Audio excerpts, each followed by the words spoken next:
Shane Remelt versus Will Craddock.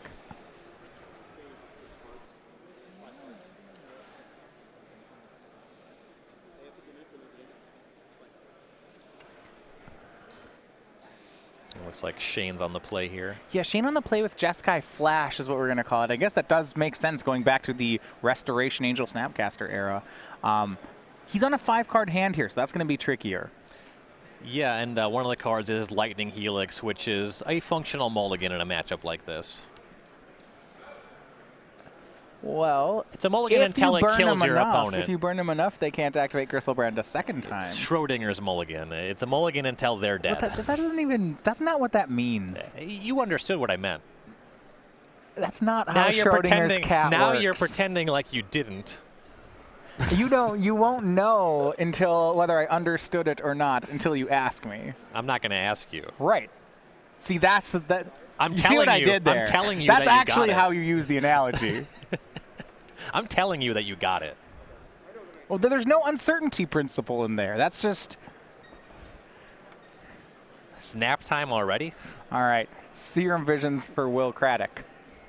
For Shane, he is passing, I guess, the Mull to 5 test of can you make your land drops, which, I mean, a lot of games on Mull to 5 end because a player answers no to that. Right.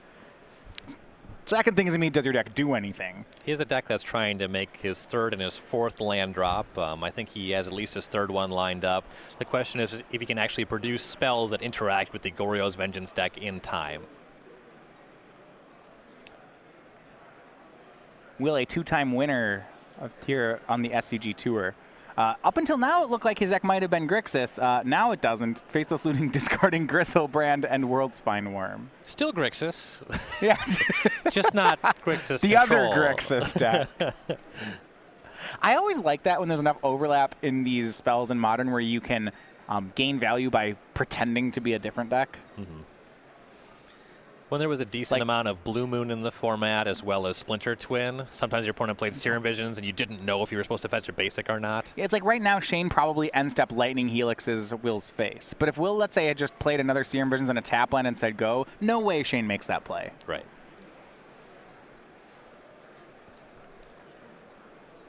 You know, against an actual control deck, the Helix presents better capacity to bluff a good spell.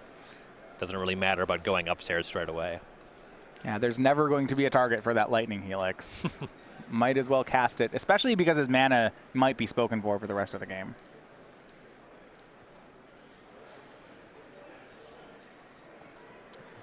Shane goes to crack a fetch, and Craddock's interested in drawing some cards. Okay, so Goryo's Vengeance on the Gristlebrand. Yeah, pitched a Simian Spirit Guide to enable this.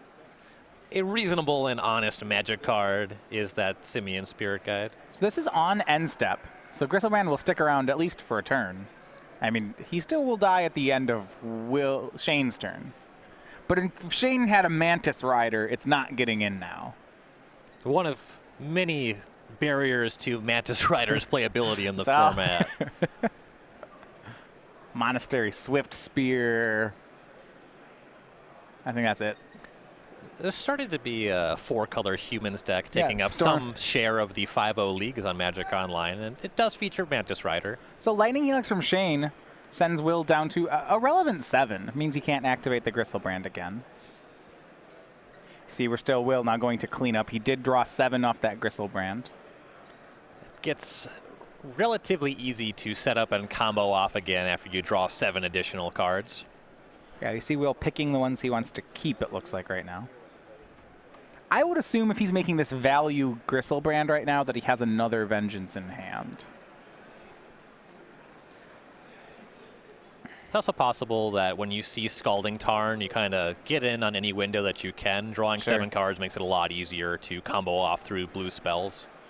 You see there Will discarding some extra Gristlebrand and land. And I believe a Borborygmos. Shane shocks for land and says go, now leaving up both Electrolyze and Spell Queller. One of those mattering a little bit more than the other one, though Craddock is down to 7.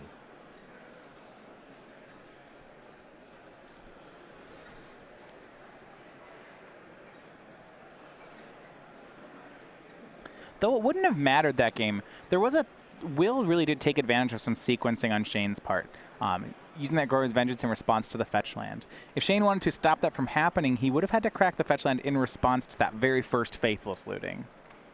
Say if he had the Remand or Mana Leak in his hand. And Craddock doesn't know this, but Shane didn't have it. Right. So from Shane's side, so Craddock said, yeah, it doesn't actually matter. But Goryo's Vengeance again from Craddock. This is main phase. We'll see what he's targeting. Gristlebrand or Borborygmos. It's going to be Gristlebrand, and Shane will spell Quell away the spell.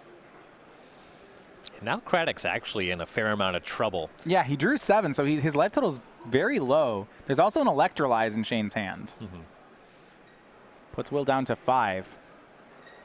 That Polluted Delta in play for Craddock is not free at all right now.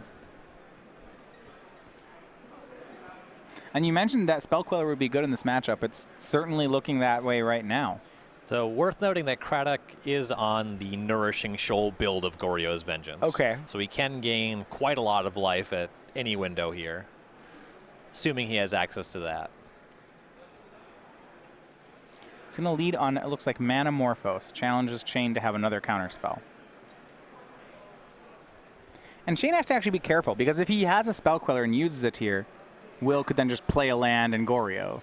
The line that Shane has to think about when Craddock is casting spells is using Electrolyze to try to draw Lightning Bolt and just getting in for lethal on the stack. Assuming that Craddock's hand is good, it can be really difficult for Remelt to win the game in any other way. Black-red floating. Will get a basic land, so that one's important, as there is an Electrolyze in Remelt's hand. So now has one of each color mana available. Yep. Has not made a land drop yet.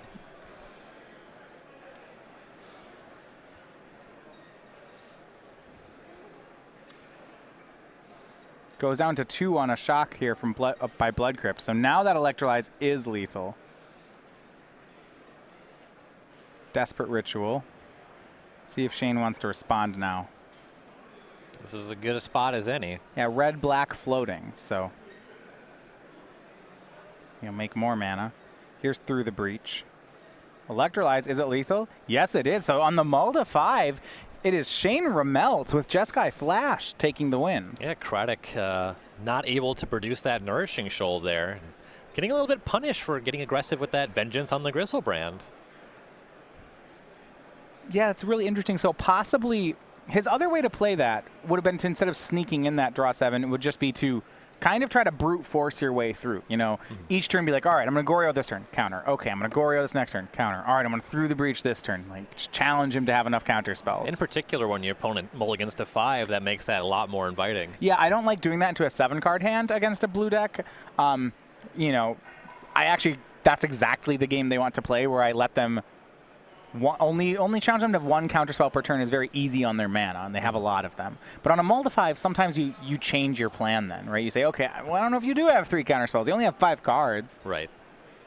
But game 1 goes to Shane Remelt. So we're going to get over to sideboard in a second, but we want to talk about all the events we have coming up here on the SCG Tour. So this is Season 1. We started in Atlanta, and we had opens in Columbus and Richmond of our standard opens. We had our first team open ever in Baltimore, and now we go to the modern part of the season. It was Indianapolis last weekend, and we are here in Dallas. So if you want to come out and join us here in Season 1, our next event is next month in Worcester. It's April 8th and 9th. It is our Legacy Open of the season. So you want to mark that one on your calendars and go ahead and head out toward into Massachusetts for that event. Then we'll be back here in the South. It's Atlanta, the end of April, for a standard open. We then have, and this is a change to our schedule, May 20th and 21st is the Louisville Open weekend. We've listened to you guys after the feedback we got from our first team open, and we've changed the format to also be a team event. So that means you won't need a team of 3 players, standard, modern, and legacy. And we should have plenty of space that weekend. That's going to be May 20th and 21st in Louisville. We then end the season going back to modern. It's going to be Baltimore and Charlotte. Before our Season 1 Invitational, it's June 30th through July 2nd in Roanoke, Virginia. That's going to be the first in-house event in Roanoke. I expect it to be an amazing tournament. You're going to want to make it out to an open, hit up a local IQ, and get qualified for that one. So looking at the sideboards then between the players, I'm going to go back to Will Craddock's side first as the player who lost the game. He's expecting that there will be a lot of counter spells, or at least that's what he's worried about. Looking at his sideboard, what do you like in this matchup then? So the highlight reel here is beside you shelters all that can just win a counter war just as a land. The 2 Inquisition of Kozilek's that can get you a peek at the hand, which you know how you're supposed to play. Pact to Negation's pretty good as well. The card I'm curious to see if he'll bring in is Echoing Truth, in case he's concerned about a Rest in Peace. Anytime that your opponent shows you a white land, you're probably interested in that one. Yeah, sometimes it's even Painful Truths is fine there. It's kind of a brute force sideboard strategy of you make your spells uncounterable, you make them discard. Like, all these are anti-counter spell cards, right? Boseiju makes my thing uncounterable. Inquisition takes your counter spell. Pact counters your counter spell. Painful Truths can let you reload for the fight. Truths is scarier against the Snapcaster Mage decks than it is against the Jund decks. We'll see if it comes in or not. Yeah, they can.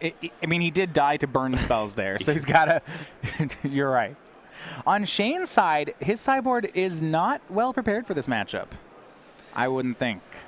Yeah, there's really not too much going on here. You can Disdainful Stroke through the breach. Right, so ideally what he would board in would be any copies of Rest in Peace that he had, and then like his Dispels, his Negates, his extra counter spells. He doesn't have any of that. Nope.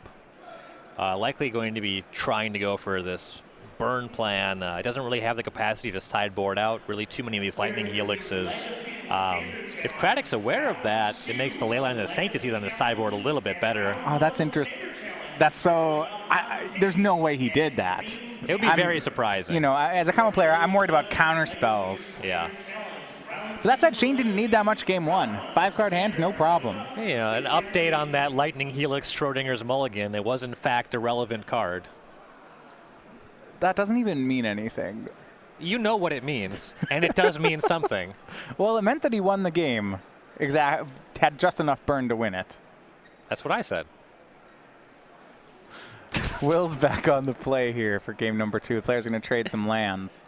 And we do see in Shane's hand, there is another copy of Lightning Helix. So, and I think we kind of looked at that in the sideboard of he might keep them in because what would he board him out for? Yeah, the best thing that he has that 1 Disdainful Stroke, which is a maybe matters. It can counter a Nourishing Shoal. It could counter it through the breach. That's really about it.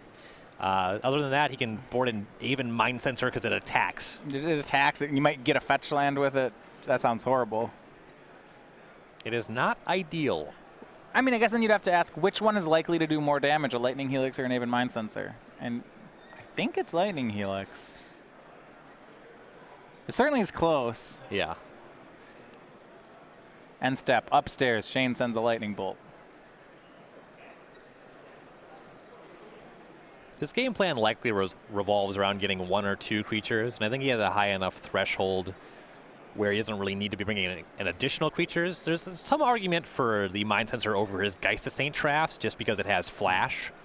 Big miss here for Will Craddock. He topped a Serum Visions off his Serum Visions and then missed his land drop. And Shane continues the aggressive. He goes very aggressive then, flashing in Snapcaster Mage on end step.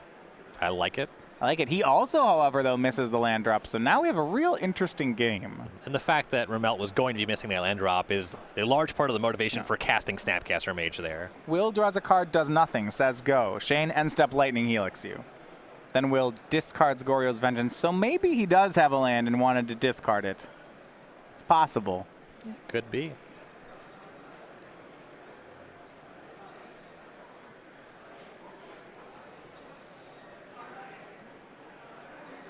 Yeah, they're just establishing, yes, he discarded, now Shane untaps for his turn.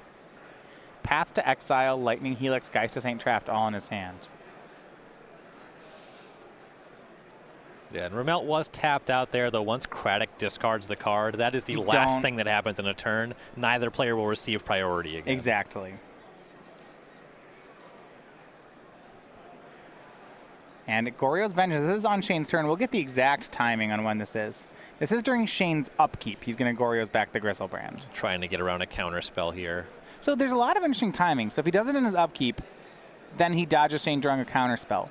If he does it in combat and it works, he can block the Snapcaster, which is super great. If he does it on end step and it works, he gets to attack. Craddock also fading the possibility of Remelt having double lightning bolt. You know, if he already had one in the second draw step was that. He wants to get Nourishing Shoal to gain a bunch of life before he can be burned out of the game. So Will immediately goes down to 4 to draw 7, then casts Nourishing Shoal, exiling World Spine Worm. In response, it's going to be a path to exile from Shane. He doesn't want Will drawing more cards off that. The timing of all this is very interesting. I'm not entirely sure why Will, after drawing 7, would be the next person to do something with Shoal. You may just wait. And then if Shane, wait to let Shane path it and then do this. He wants to make sure that this life gain is actually going to matter, that he has a window where he can do it. He can reasonably conclude that Remelt does not already have double lightning bolt and he hasn't drawn for his card for turn yet. Okay, so maybe if Remelt had Bolt Helix, he wants to do all this on upkeep in case Shane draws a land. Right, draws land that has Bolt Helix or just draws second lightning bolt. Okay, so this is all on upkeep. Now Shane draws, and he actually did draw a land, so that all makes sense. Will, though, the life gain spell does resolve. He goes up to 15, so now this hit only sends him down to 13. It's not too bad. Shane says go. Now that Gristlebrand was exiled from the path to exile, so Will's going to have to get another monster in his graveyard if he wants to Goryo again. World Spine Worm also exiled to the Nourishing Shoal. Right, so both the big creatures are gone there. Looks like he does have a copy of Borborygmos Enraged in his hand, and a lot of rituals. And he's going to go for a big turn here. Here's Desperate Ritual. Another Desperate Ritual. That will send him up to 4 red mana. Make that 5. Here's going to be Through the Breach, it looks like. And there's at least one Pact of Negation to back this up, but he doesn't need it. He puts Borborygmos Enraged into play from Through the Breach. And shuffles several lands to the front of his hand. And that's a hit from Borborygmos. It's going to deal a hefty amount of damage here. 7. Top 3 cards, puts the lands in his hand. Well, that's not going to be any of them.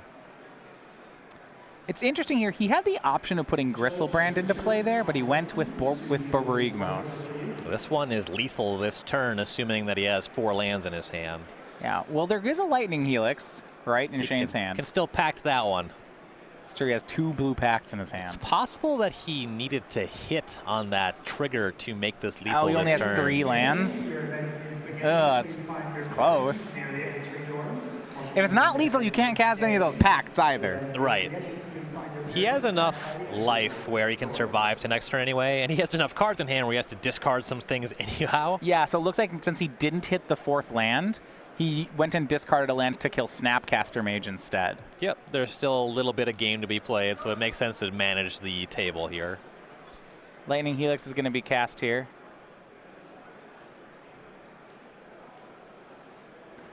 Borborygmos sacrificed Shane up to 13. Now you might wonder why Will, there is no way to, he only had 9 points of burn. Shane draws land 4 here. Plays it, says go. Looks like he has Vendilion Click and at least 1 Geist to Saint Traft in his hand. So during Will's draw step, he's going to try for Vendilion Click. There are pacts in Will's hand, but he can't use them unless he's going to win this turn. Right. And so we get a look at the hand. It is Faithless Looting, Simian Spirit Guide, Borborygmos, Gristlebrand, Land, Pact. It is simultaneously too much air to be confident that you can pact and win this turn, and too much good stuff where you have to go for that line if you're uncertain about it. Well, Will's at 10, and there's not that much pressure. He also has a Faithless Looting in the graveyard already, so he probably has another turn. Right. You know, if he just, this turn plays a tap land, flashes back Faithless Looting, next turn plays land 5. If he just finds a Through the Breach, it's going to win. Look at all these blue pacts. Right. And Remelt has 1 3-power creature, 2 cards in hand. Craddock's at 10. A functional 7 after a combat step. Yeah, Not terribly worried about dying to burn spells. If Shane's hand was all bolts, he'd be dead, but... If you suspected that a deck like this had Boros Charm in it, then you'd be a little more concerned, but very unlikely that that's the case. And I like this. He goes ahead and takes the Faithless Looting out of Craddock's hand. Looks like Will draws another Gristlebrand, so that's no help. That's the opposite of what happens when I cast Vendilion Click. My opponent basically always draws the card that I pick. Yeah, that's just a 3-1 flash. Look at their hand. That's upside. So Will's going to flash back Faithless Looting. Gets through the breach and looks like Simian Spirit Guide. That's great. Yep. Sets up for next turn just fine. And he still has 2 packs. Yeah, so next turn he'll have Breach, Gristlebrand, Pact. Yeah, this is good. Is he going to discard both Gristlebrands, though? He does. But he wants to breach that Borborygmos. That one's actually lethal. Okay. Is it for sure lethal? Or are we going to be in that same situation we were before? Well, now Remelt's down to 12. The Borborygmos itself hits for 7. It does have trample, so the click can't sit back and cover that. Right, it hits for 7. Okay. You note there, Will did not play a land. He has a Darkslick Shores and Steam Vents in hand. So there was, he needs 5 mana, so next turn he can shock for Steam Vents and play it. He could have played a tapped Darkslick Shores there, but opted not to. Instead, discarding it. I mean, he does have 2 Spirit Guides in hand for the Through the Breach. I guess it doesn't really matter. Right. Here's Geisha Saint Trapped from Shane Remelt. Yeah, this should be lethal either way.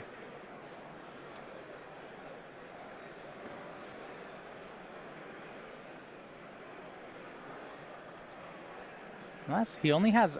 Oh, wow, wait. Unless he only has 1 land in hand. So if this Borborygmos trigger misses... Well, there's lethal on the other side of the table, so he has to go for it. Yeah, he has to go for it. I'm surprised about that discarding of Darkslick Shores. This probably isn't going to punish him. Okay, he's going to Through the Breach the World Spine Worm he drew instead. That's lethal. He's got 2 blue packs. There's no way Shane gets out of this. World Spine Worm is not a small creature. No, the 15/15 trample with only 2 points of toughness to block. This is going to trample over for 13, and we're on to a game 3. That'll do. So Remelt and Craddock going to go to a 3rd deciding game here. And what you saw there, Remelt's hand, as we got to the last turns of the game, he had Vendilion Click, double Geisha Saint Trapped. He's just light on the interactive spells that he needs to win this match. I mean, I wonder with Shane back on the play if he might just have to shields down for a turn. Say he has a Geist. And I know you said you didn't like Geist in this matchup, and I get that. I think we saw that game. Shane never could cast it, right? Right. But on the play, he gets an extra turn. And it's a possible shot on turn 3. He slams Geist to Saint Trapped, crosses his fingers to not be dead, and then goes from there. The way that his deck is configured, he also has to rely at least a little bit on the fail rate of the Goryo's Vengeance deck. So yes, it's very likely that he has to make this play. Yeah. Now am I happy that that's the best strategy? Nope. I don't know about that. I do know you are not. Yeah. But as we saw, he does have some game. They're going to go to a 3rd game here. Well, over the SG Tour, we also have playmats to go with the schedule we mentioned. So this is 3 different playmats for 3 different events you can play all season long. So whether it's a Modern, Standard, or Legacy event, for all Standard, both Opens and Classics, we're giving away a copy of now Ether Hub. Of course, that's the one we've been doing all season, and we're sticking with it. Yeah. It's legal now. It's actually turning out to be one of the really the best lands in Standard. Recently announced as an FNM promo. Makes sense. I mean, I'll tell you what, I can't seem to keep enough of this card for all the Standard decks I want to build right now. Yeah, we can't keep this card in stock at the store. You're just routinely selling out of it. This card's great. I mean, Tendo Icebridge was a card that I played in Amulet Bloom, and this is better. Yes. It's just better, and it's uncommon. So most copies are in better condition, too. I don't know if you... Yeah. I've never seen a mint Tendo Icebridge in my life. Mine aren't, so I can't disprove you. So it's your claim that there are no mint condition Tendo Icebridges in existence. Before they put them in the pack. I cannot refute it. Before they put them in the pack, I think they beat them with a mallet. Okay. For Modern events, this one I hope there's some in mint condition. This is the Masterpiece Art of Ether Vial. That one's being given away. So both a Modern and Legacy staple, really. So that's being given away with Modern, Opens, and Classics. And for Legacy, it's the Eternal Masters Art of Gamble, the staple for the lands deck in Legacy. So these are all available with entry to Season 1 Opens or Classics. So all season long, you can go ahead and get these. This goes all the way through the end of June here on the SCG Tour. Make your way out to the Team Open in Louisville. Yeah, so now that they've switched to that, we covered the last Team Open. It was great. Yes. It was probably my favorite tournament of the year. If you have the ability to go to this event and you don't pre-register right now, you're making a mistake. It hit the cap last time. The cap is going to be raised for the next one. Yes. I am envious of your ability to play this tournament. You'd play Modern? Oh, yeah. A few years ago, if you asked me, I'd be a hard lock for Legacy, but now I'm a hard lock for Modern. Mulligans for both players here for the deciding game. I don't know what's happened to me right now. I might play Standard, given the choice. It's weird. It's the only non-combo format. I like Standard right now. I don't know if I've known you. I guess when Amulet Bloom was at its peak, you'd probably be Modern. I don't think you've ever been the Legacy person. Never been Legacy person. No. Normally I'd be a sure bet for Modern.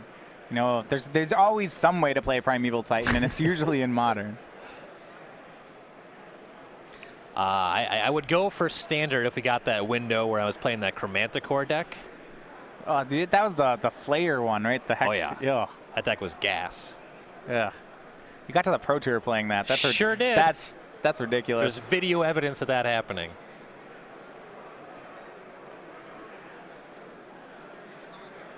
Until somebody says otherwise, I'm going to make the claim that I'm the only person that qualified for the Pro Tour casting Chromanticore. What was the name of the Flayer? It's not Soul Flayer. Soul Flayer? Yeah, probably. It was just the best deck in the format. What can we say? Game number 3, 6 cards for both. And it does look like there's going to be a possibility of a turn 3 Geist to St. Draft on Shane's side. He has Path to Exile, Geist, 2 more lands. We'll see if he just jams, and if he does, what it will cost him. Given access to Path to Exile, it's going to be hard to justify not waiting until you're at 4 lands to cast the Geist to St. Draft. No, I could justify it. If I wait till 4, my clock's not fast enough. Throw my hands up in the air and say, don't kill me. Sure. If the thing I'm vengeancing is Gristlebrand anyway, I'm losing if I wait till turn 4 regardless. Yeah, draw 7's pretty good. Yeah. So I'm just going to play it on 3 and just hope. Because if it pays off, it's really good. There's not a lot of draw 7s that are legal. Faithless Looting here, turn 1 for Will Craddock. Sneaking it under any possible counter magic. And he'll discard, all right, Gristlebrand and Borborygmos. That's scary. Yeah, I mean, if Will's hand is a turn 2 Goryo, Shane's really hard-pressed to win in any situation. Yep. He can not lose immediately, assuming that he can make a Path to Exile resolve. Draws Snapcaster Mage for the turn. Here's a second land and says go. And it's not even clear if will respect the counterspell, right? He still just might even jam Gore's Vengeance into this. He's got a lot of time. Yeah. Blackleaf Cliffs says go. And Will was on a 6-card hand. Draw from Shane, Lightning Helix. So now here's the big question we were talking about. He has Path, Helix, Snapcaster, Geist. If he plays Geist, he might lose. But if he doesn't play Geist, he has no clock. He doesn't have 4th land. There's some argument for trying to make the Snapcaster Mage be his creature that applies pressure. Like end step Helix you, then maybe next turn Snap Helix, hope I draw the land. The other part of the equation, he doesn't have the 4th land to make it Snapcaster Helix as guarantee, which makes the Geist more inviting. So if he had the 4th land, he might take a different line, but it looks like Shane is going to go ahead and jam and cross his fingers. Not having the 4th land makes both of his options worse, which is pretty awkward. Yeah. Again, it really speaks to the way his deck is lining up against this matchup just on the whole. Geist go, hoping to not die. Will did not end step Goryo, so that's great. The big gamble here by Remelt, and it might pay off. If Will doesn't do something relevant this turn, Shane's in a really good spot. Yep. Still has both of those Path to Exiles in hand. It's going to be rather difficult for Craddock to battle through that. Right, so if Will's turn to say land, flashback, Faithless Looting, then that's great for the Jeskai player. Yes. Here's land 3, Bloodstained Mire. Geist to St. Trapped. When it was in Standard, this was one of the powerhouse cards of the format. It's one that hasn't translated to Eternal formats, I think, as much as people expected, you know. For a while, you know, it's a 6/6 hexproof for 3. It was just really pushing the level of power creep that you could do on a creature. It's been on and off in Modern. It stopped making any sense to put this in a Legacy deck after they printed True Name Nemesis. Okay. Yep. But the card is mighty good. I guess with when Company was good, guys, that was heard it in Modern was all these, you know, when Pod was a deck you could never play this, they always had a blocker. We used to see the Jeskai Twin decks would sometimes board into this. You'd get that.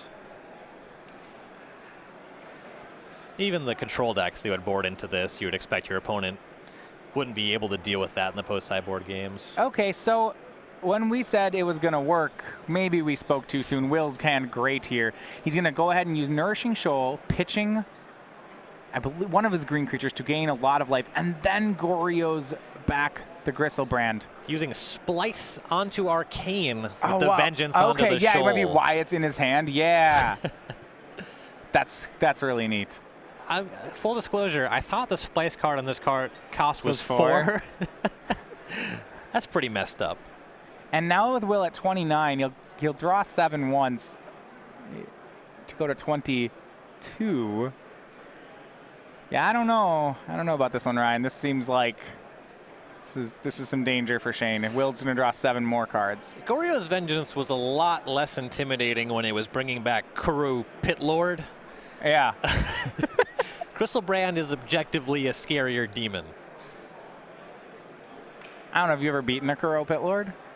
Well, one that makes its way to the battlefield, no. So they're the same card. I have beaten decks with Kuro Pitlord. Oh, okay.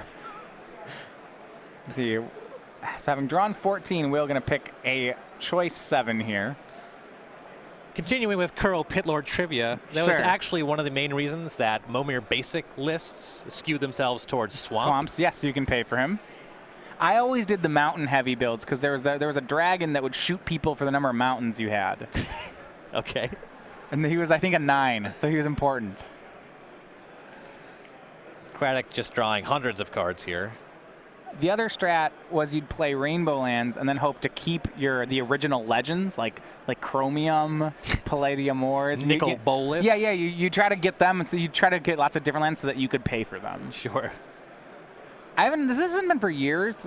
I imagine Momir Basic's different now with a lot more big creatures. The big creatures aren't as dorky as they used to be. I no longer have any idea what the possibilities are on 8 because of the commander-only products. Right. There's a ton of things now. I know that there was you see a couple of Spirit Guides pitched here by Will.